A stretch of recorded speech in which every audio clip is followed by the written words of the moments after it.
Assalamualaikum warahmatullahi wabarakatuh. Kesempatan kali ini kita akan belajar tentang tema 3, subtema 1, tentang mata pelajaran IPS dan SPDB. Langsung saja kita belajar IPS. Yang pertama tentang perubahan sosial budaya masyarakat Indonesia karena pengaruh listrik. Jadi keadaan sebelum ada listrik dan setelah ada listrik ini cukup signifikan ya. Jadi kegiatan pertama yang kita lihat itu tentang penerangan. Sebelum ada listrik, penerangannya menggunakan lampu minyak atau obor. Kemudian setelah ada listrik, penerangannya menggunakan lampu listrik. Kemudian merapikan pakaian. Sebelum ada listrik itu menggunakan setrika, tapi bahan bakarnya itu arang. Kemudian setelah ada listrik, menggunakan setrika listrik yang biasa kita gunakan. Dulu sebelum ada listrik, kegiatan memasak itu menggunakan tungku.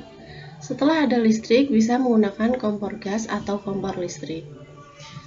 Kemudian kegiatan berikutnya ada menanak nasi. Sebelum ada listrik, menanak nasi itu menggunakan perabot rumah tangga yang bernama kendil.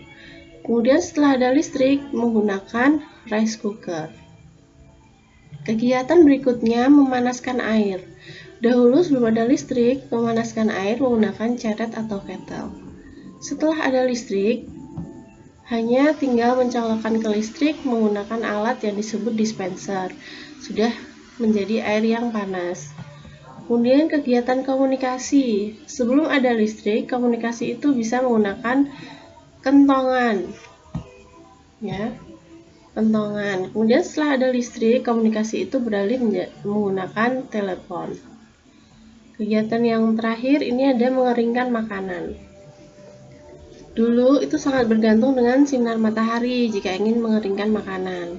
Nah, setelah ada listrik, mengeringkan makanan itu menggunakan mesin pengering, mesin khusus yang menggunakan listrik, seperti itu.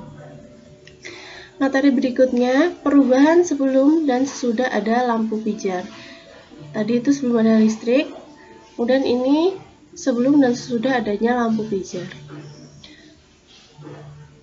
Kegiatannya sebelum ada listrik, sebelum ada lampu pijar, itu penerangannya menggunakan lilin, obor, dan lampu minyak yang tidak praktis digunakan ya.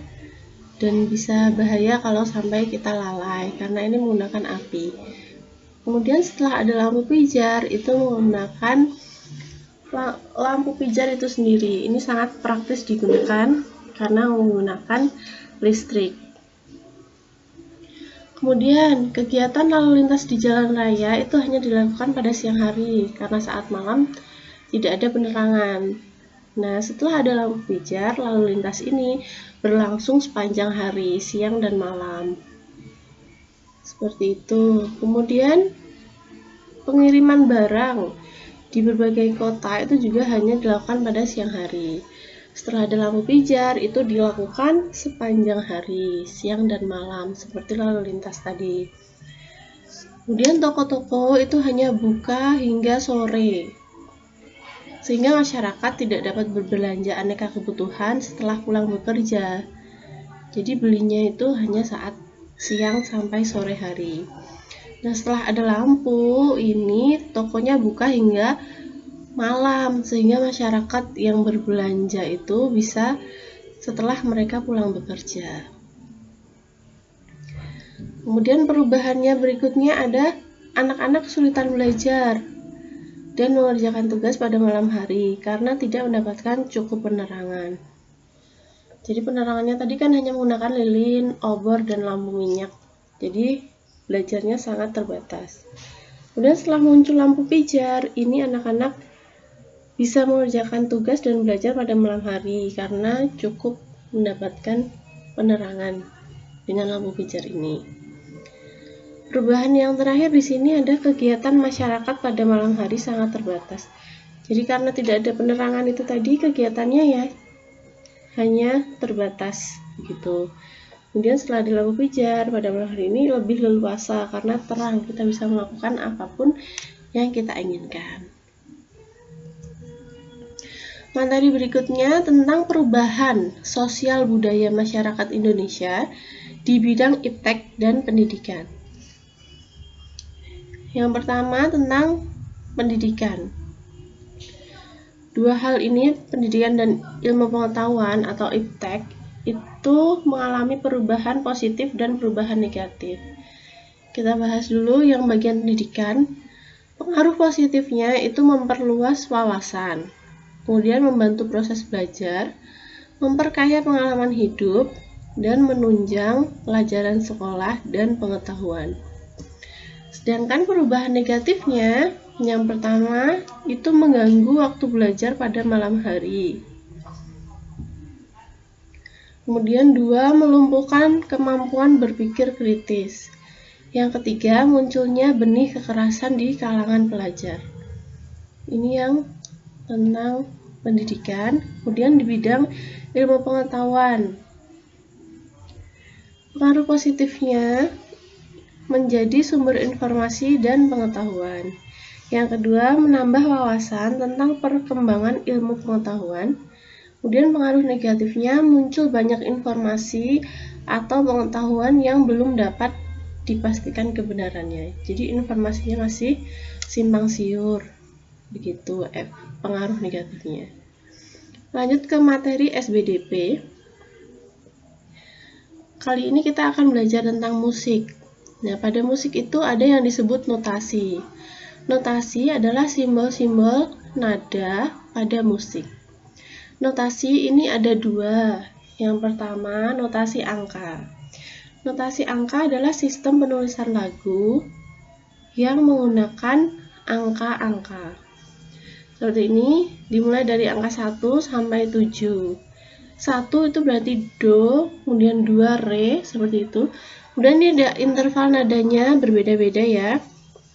Dari do ke re itu interval nadanya, jarak antar nadanya itu 1.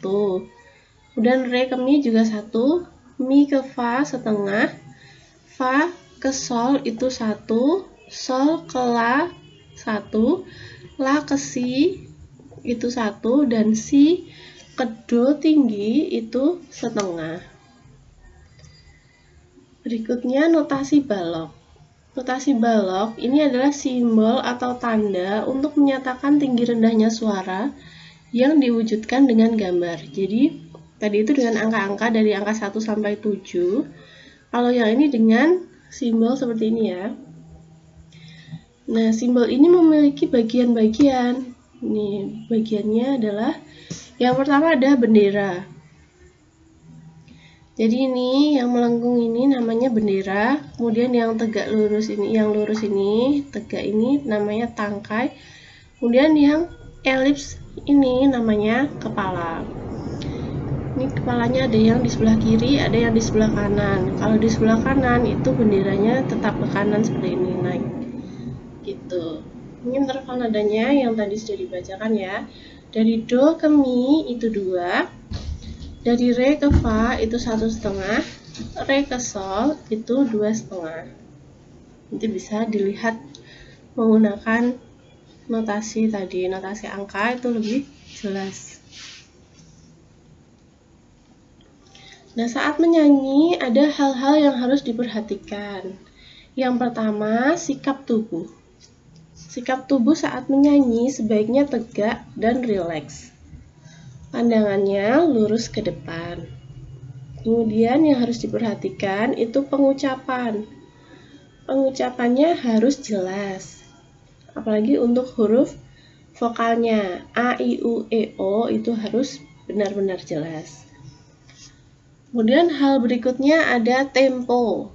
Tempo itu cepat lambatnya. Harus disesuaikan. Jadi sesuai lagunya gitu. Kemudian yang keempat, pernapasan. Pernapasannya ini harus tepat ya. Saat memenggal kata itu ngambil nafasnya itu kapan itu harus tepat. Kemudian yang terakhir ada ekspresi.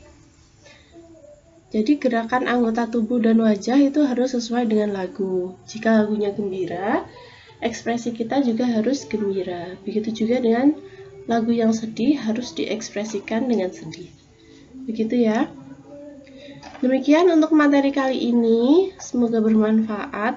Terima kasih. Wassalamualaikum warahmatullahi wabarakatuh.